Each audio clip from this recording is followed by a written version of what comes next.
Na Inglaterra, a venda de mulheres casadas era uma maneira utilizada para acabar com um casamento fracassado e, normalmente, ocorria de maneira consensual, realizada pelo marido. Esse costume começou a se popularizar no final do século XVII, época em que o divórcio era praticamente impossível para todos, exceto para os mais ricos.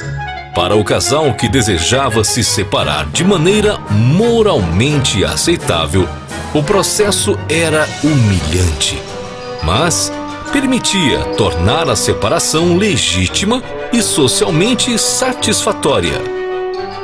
A origem da venda de esposas. A origem da venda de esposa deu-se no final do século XVII, época em que as vendas começaram a surgir de maneira mais consistente. Entre os anos de 1690 e 1750, dezenas de casos foram documentados. Um caso ocorrido em 1696 mostra como esse método de compra e venda pode não dar certo. Um homem chamado Thomas havia comprado uma esposa, mas a compra não deu certo e ele acabou sendo punido pelas autoridades por ter se relacionado de maneira ilegal com uma mulher casada. Contudo, esse costume se firmou por décadas seguintes. Apesar disso, essa não era uma prática consolidada, embora estivesse difundida por toda a Europa.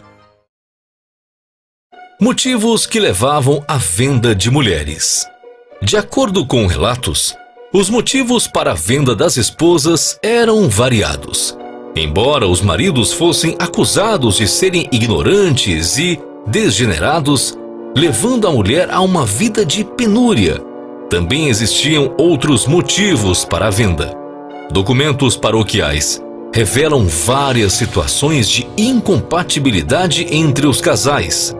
Havia muitos casamentos infelizes e a venda das esposas acabava sendo uma solução adotada pelos casais que não desejavam permanecer mais juntos.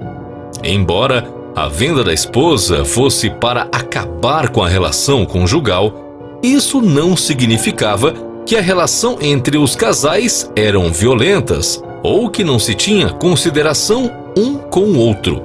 Um exemplo ocorrido em 1787 mostra a bondade de um fazendeiro que havia vendido sua esposa por 5 guinéus, mas deu parte do dinheiro a ela para comprar um novo vestido de casamento. A compra das esposas também aconteciam por parte da família com o intuito de protegê-las, como ocorrido em Birmingham, em 1823, em que uma esposa foi vendida para seu próprio irmão, pois era tratada de forma brutal pelo seu marido. Também ocorreram outros casos parecidos, em que as mães compravam suas filhas pelos mesmos motivos. E outro fato curioso foi o de uma esposa que comprou a si mesma. Existiam casos em que a mulher dava dinheiro para que outras pessoas a comprassem de seu marido, e também as que eram vendidas para seus amantes. O ritual da venda de mulheres. A forma de venda das esposas eram variadas.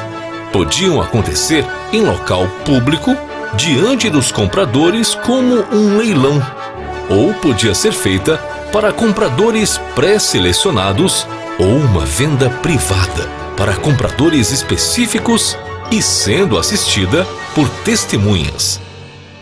Embora as práticas não tivessem nenhum embasamento jurídico específico, eles buscavam fazer com o máximo de legitimidade. As vendas eram registradas em contratos, recibos ou escrituras. Primeiro, a venda era divulgada com antecedência, muitas vezes por um common crier, pessoa que paga para fazer anúncios públicos oralmente. ou por meio de um anúncio em jornal local. Depois, a esposa era levada para o local da venda, que poderia ser em uma feira, mercado ou um ambiente de comércio popular. Era colocada um cabresto, geralmente corda, e às vezes era fita ou seda, preso em torno do pescoço, braço ou cintura da mulher. As pessoas se reuniam em torno do casal. Assim, a venda tomava a forma de um leilão, que poderia ser conduzido por um leiloeiro ou pelo próprio marido, que fazia a propaganda da esposa com elogios, dotes culinários, sua higiene e seu apetite. Os lances geralmente eram feitos de forma irônica, até que um comprador à paisana, cuja presença já estava previamente marcada, dava o lance final e se tornava o novo marido da dama. Mas, muitas vezes, não havia compradores pré-estabelecidos, e os acordos para a compra levavam um longo tempo. Finalizando a venda, a esposa era entregue pelo cabresto ao novo marido, como sinal que a transação teria sido concluída. Muitas vezes, acontecia um pronunciamento, parecido ao de um casamento, em que ambos trocavam votos e concordavam verbalmente com a venda. Em algumas regiões, o comprador deveria conduzir sua nova esposa pelo cabresto até que ela entrasse em sua nova casa. A aceitação das esposas. Por mais humilhante que a coisa fosse, era quase sempre voluntária. A mulher tinha voz na hora de escolher o novo marido, que frequentemente era o seu amante. Esse costume era aceito pela população feminina, por ser a única maneira de acabar com um casamento infeliz e se livrar do marido. O acordo da venda era a garantia de que o ex-marido não iria a procurar de novo. As leis inglesas não previam a venda de pessoas, e mesmo os casos de venda sendo adultério, as autoridades faziam vista grossa para esse problema. Embora a iniciativa geralmente fosse do marido, a esposa tinha que concordar com a venda. Em 1824, uma esposa foi leiloada em 5 segundos, mas ela não tinha gostado do novo marido. Então, foi leiloada novamente. Dessa vez, ela gostou da escolha e a transação pôde ser concluída com sucesso. Muitas vezes, a mulher já estava morando com seu novo parceiro. Em um caso que aconteceu em 1804, um comerciante de Londres encontrou sua esposa na cama com um estranho. No momento, ele ficou muito furioso. Mas depois de muita conversa, o amante comprou a esposa. O comerciante aceitou, e nesse ponto, a compra pode ter sido um método aceitável de resolver a situação. No entanto, a compra às vezes acabava sendo por vontade do marido e a mulher era vendida como um objeto para qualquer estranho, mas desde que ela aceitasse. Em março de 1766, um carpinteiro estava bebendo em uma taberna e, após uma briga entre o casal, vendeu a esposa para um estranho. No dia seguinte, quando ele estava sóbrio, pediu à esposa que voltasse, mas ela não aceitou. E ele, muito arrependido, se enforcou. Preço das esposas. O preço acertado nas vendas das esposas variava muito. Às vezes, era muito alto e outras vezes muito baixo. E o pagamento podia ser feito com bens ou dinheiro. O valor máximo pela venda de uma esposa foi a quantia de 100 libras e mais 25 libras por cada um dos 2 filhos negociados, junto com a mãe. E o preço mais baixo pago por uma esposa foi a quantia de 3 shillings, moeda usada na era vitoriana. O preço médio de venda de esposas era entre 5 e 6 shillings. Em um caso de 1865, um homem trocou sua esposa por um copo de cerveja. O dinheiro parecia ter sido uma consideração secundária em boa parte das vendas de esposa. E, de fato, o pagamento em dinheiro durante a venda servia sobretudo para legitimar a transação. Contudo, esse nem sempre era o caso.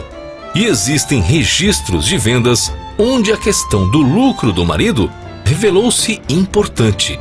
Em uma venda peculiar ocorrida em maio de 1837, o marido, um ferreiro, primeiro vendeu sua esposa por 1 shilling. Depois comprou-a de volta e a revendeu a um homem casado por meia coroa. Bens e objetos variados eram adicionados aos preços combinados, incluindo relógios, tabaco e roupas, mas os relatos mais frequentes a respeito da inclusão de bens como forma de pagamento tratam de bebidas alcoólicas e animais.